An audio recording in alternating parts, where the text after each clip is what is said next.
अस्सलाम वालेकुम। 10th class chapter number 13 faithfulness, इसका तीसरा पैरा हमने ट्रांसलेशन की थी।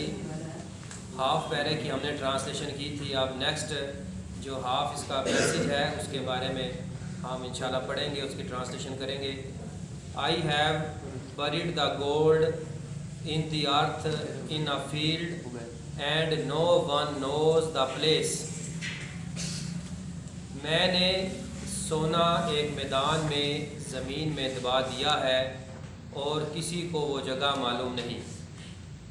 If my brother on account of my death does not get his due to share, I shall be called to account on the day of judgement for being dishonest.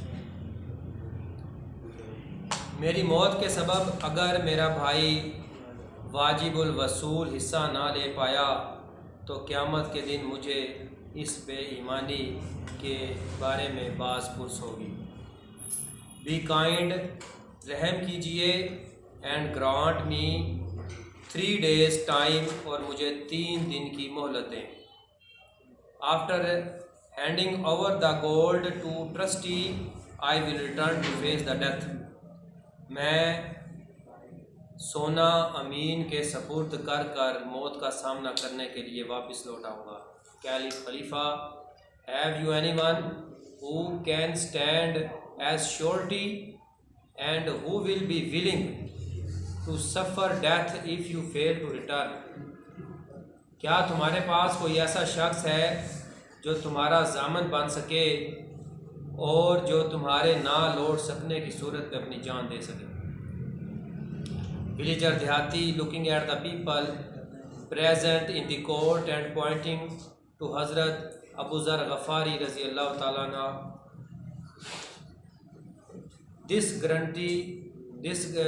This gentleman will stand as my surety.